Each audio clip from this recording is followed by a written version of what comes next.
You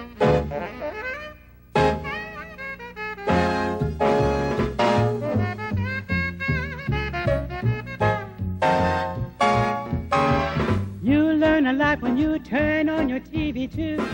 Lee Pitts Live. He's got a real good way with the people on Lee Pitts Live. He makes you feel so happy. He's always fresh and new. You will love his wit and smile when he shares his charm with you. He's got a star that can't be denied. Hello, Southwest Florida. Welcome to another edition of Lee Pitts Live. We're glad you put us on your list of things to do. And you know, if you missed it, you missed it. Third part of our show, we'll get a chance to talk to momowilly. She's an author of the momowilly experience. She's a poet. She's a philosopher. She's a writer. All that great stuff. And if we come back, we'll get a chance to talk to momowilly, author, poet, philosopher.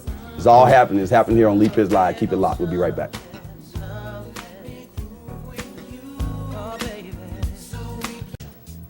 Oh, we real? Okay. Welcome back to Southwest Florida. Now you know that's real television. You caught me preparing for this in-depth interview with the great momowilly. She's here in the studio. Y'all have seen her all over the internet, and you probably read some of her books and saw her poetry. She's considered one of the leading poets, authors, and philosophers in the world. So without further ado, the incomparable momowilly. Welcome to the show. Thank you. Get a toast to your first time on the show. Certainly not the last. Most certainly not. Okay. Now, momowilly, we see on the screen that you have a new book out called The momowilly Experience. That's correct. What can people expect to get out of that book when they read it? They'll finally be able to have an entire set of my poetry in their hand instead of being able to look at it online, so they can sneak off wherever they like with my words and enjoy them. So I'm really excited to be able to have that out available for sale. Tell us about that hairstyle. Everybody's looking at it, they go like, that looks pretty cool. Angela Davis, power to the people. Well, you know, I'd gone through, you know, many different phases with my hair, and this is what I'm comfortable with right now, but I'm definitely just not a head of hair.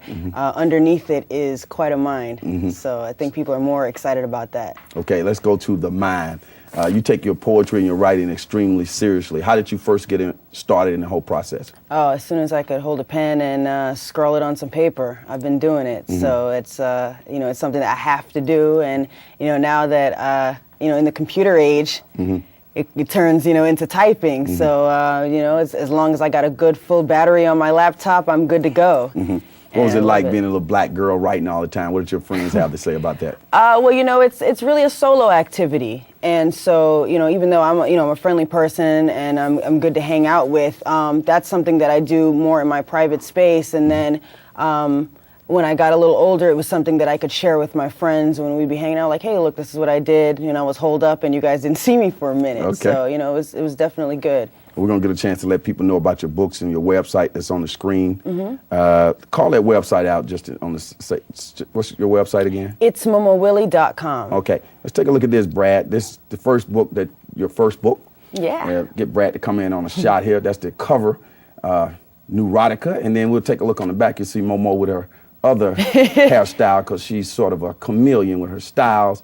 And Neurotica. Yes. What's it all about? Neurotica is about the nuances and neuroses of sexual situations. It's a collection of 24 short stories of people in sexual situations. So it's not meant, you know, to be just a raunchy book to hide in your bathroom. It's, you know, it's a book about understanding people and what's really behind their motivation sexually. And so it's a lot of fun, and it's, you know, it's hot, sexy, funny, and real. Okay, well, for adults only?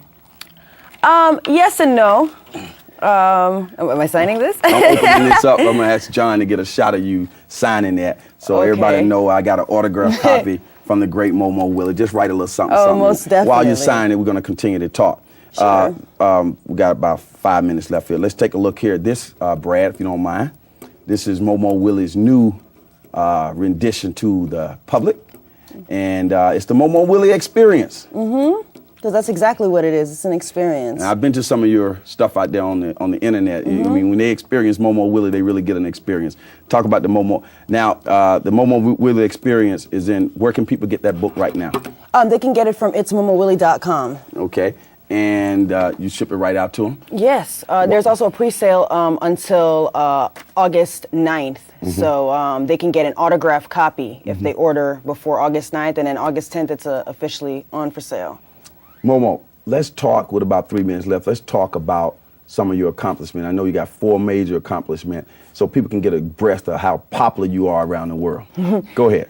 Okay, well, I did receive a honorary Doctor of Philosophy from Moffitt University, which is really cool because the only schooling I've really had post-high school is, the Life College. So it was really an honor to receive that based on just, my thought process and the things that I've been spitting. So that was great. And also, I've done 2 reality shows, but, it's kind of like, Uma Thurman in Pulp Fiction when she did all those, those pilots and, they didn't get picked up. Okay. So, yeah, it's cool. It's great. It's a lot of fun. And, I did like receive an award. You was the author of the Ultimate Author, right? Yeah, the Ultimate Author. I also did win the Bryant McGill Poetry Contest Award, and it was, tens of thousands of entries, so that was really phenomenal.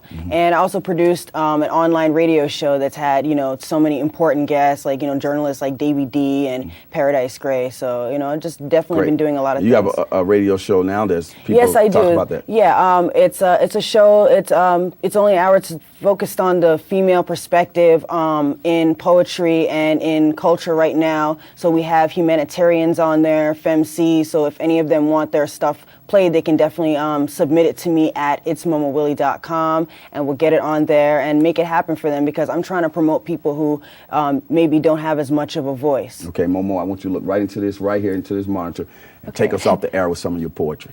Go ahead. Okay. I think the term science is fiction, at least in the U.S. Presented as law, they offer results from recent tests, refute eons of research in favor of 2-decade analysis, give you drugs for ailments that'll give you paralysis. Use this drug, you're eligible for a suit, class action. Seems the pills gave you very little satisfaction. They push drugs like Nino Brown, insisting it's a need. Make up names for common ails like that trash restless feet syndrome. But if you went home, like the islands of Africa, they'd say you'd need iron, give you feral or liver. Headaches ain't caused by a lack of acetaminophen, yet they tell you take it as soon as your head spin. Momo Willie, ladies and gentlemen. How much time we got? Give her a hand, give her a hand. Brad, how much time we got? Okay, as the saying goes on this particular show, for those who say it can't be done, they're usually interrupted by those like the great Momo Willie who are doing it. We'll see you next week right here on the award-winning Leap Fits Live. Stay with us. Thanks. Stay right there. There's talking and singing. Everything is there to keep you swinging. We're glad you tuned in.